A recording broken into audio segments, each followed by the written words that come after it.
Paano ko ba sisimulan? Sige, simulan natin kung paano nag-start ang unexpected love story na ito. Laymorin is not an ordinary girl na madaling ma-attract sa mga lalaki. Hate niya talaga ang mga lalaki. Kasi nakita niya kung paano naloko ang kapatid niya. At wala pa talaga sa utak niya ang ma-inlove. Si Laymorin ay simpleng nag-aaral sa isang mataas na antas sa isang probinsya. Isa siyang honor student, varsity player, masipag, mabait, mataas ang pangarap sa buhay, at higit sa lahat, mapagmahal na anak at kapatid. Kilala siya ng kanyang mga kaibigan na napaka-anti-romantikong babae. Hindi siya pala kaibigan sa kung sino-sino lang, lalo na't hindi siya malapit sa mga lalaki. Hindi niya pinapansin ang gustong magpapansin sa kanya. Ang hilig niya lang gawin ay mag-focus sa kanyang pag-aaral at ang hobby niya sa sports. Lagi siyang nasa bahay at hindi siya lumalabas kung hindi naman importante. Sa eskwela naman, diretso siyang umuwi sa bahay niya at hindi na pumupunta kung saan-saan pa. Dahil natatakot siyang umuwi ng gabi at ayaw niyang mag-alala ang mga magulang niya. Ganyan siyang klaseng babae. Inuuna niya ang kanyang sarili at focus lang sa mga improvements niya sa buhay. Laymorin's POV. Paakyat ako sa hagdanan papuntang second floor. Nang biglang nakasabay ko ang isang lalaking estudyante na nagmamadali dahil late na ito sa klase. Na makarating sa second floor, ay agad naman kaming pumasok sa room. Ang estudyanteng lalaki ay pumasok sa UMS 1A room at ako naman ay pumasok sa TVL 1A room. Habang nagmumuni-muni ako sa bintana sa kalagitnaan ng aming klase ay biglang dumaan ang grupo ng mga kalalakihan. At doon ko napansin ang lalaking na nasa huli na naglalakad ay natandaan kong nakasabay paakyat ng second floor. Na matapos ang aming first subject ay biglang humiyaw na parang kinikilig si Zarina.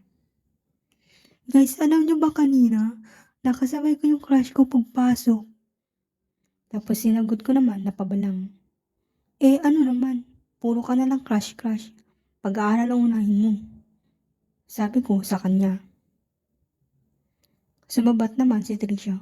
Lah, better ka naman. Kaya walang naniligaw sa iyo. Sabi niya habang tumatawa. Kaya natawa din yung mga kaibigan namin ng loko-loko sa sinabi niya. Tapos pinagpatuloy na nilang pinag-uusapan yung mga sepak player na crush nila. Nakikinig lang ako sa kanila kasi hindi ko naman kilala yung mga player na yun.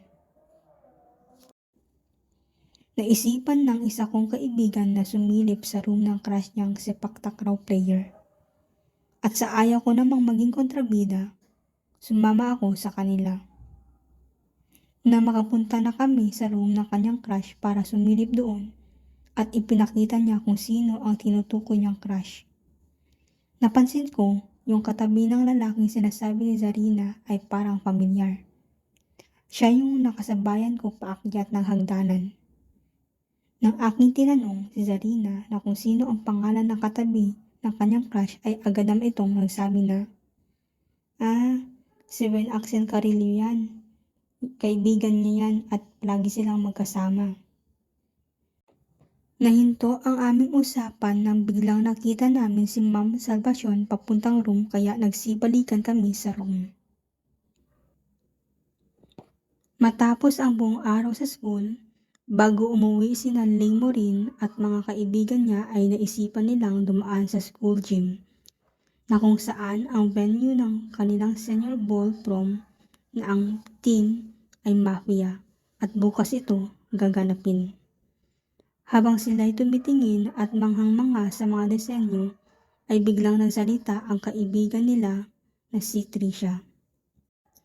Alam niyo ba kanina, narinig ko yung mga teachers kanina sa faculty room.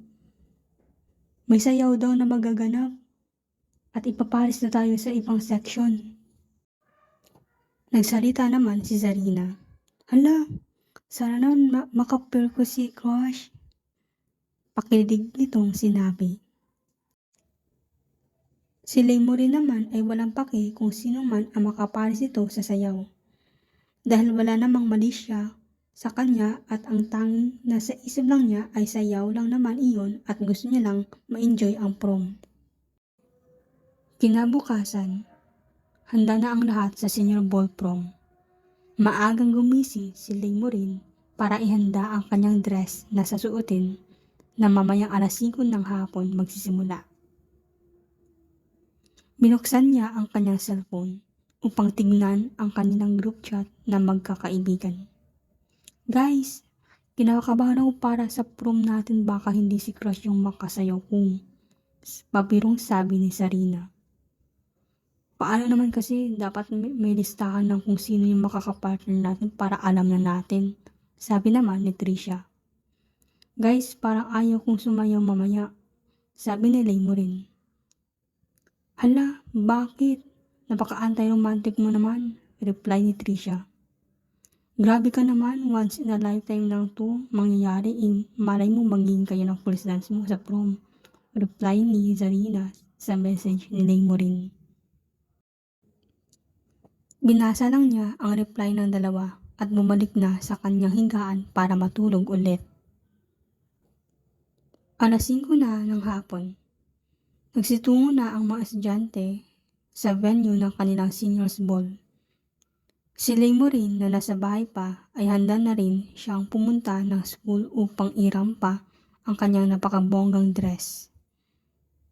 Natutuwa siya sa kanyang sarili habang nakatingin sa salamin. Ang ganda ko talaga, papuri nito sa kanyang sarili. Nang biglang tinawag siya ng kanyang ina. Anak, lumabas ka na dyan sa kwarto mo. Alas 5 na, baka malate ka na at magpatid ka na rin sa tatay mo. Agad namang lumabas ng kwarto si Laymory at nagpatid sa kanyang ama papuntang school. Nang makarating, ay dali-dali siyang pumunta sa venue at umupo kasama ang kanyang mga kaibigan. Masaya ang kanilang seniors ball. Nakakamangha ang mga table decorations, string lights, disco lights at may malalaking sound system na may pa-DJ pa. Laymory's POV.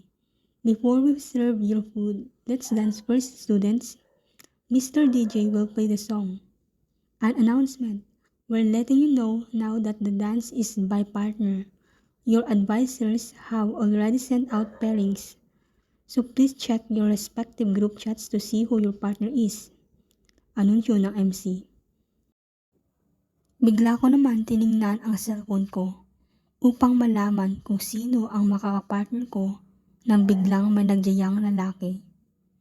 Biglang bumilis ang tibok ng aking puso nang mahawakan ko ang kanyang kamay. Nagsipunta na ang lahat sa ginta. Perfect by Ed Sheeran ang kantang pinatugtog.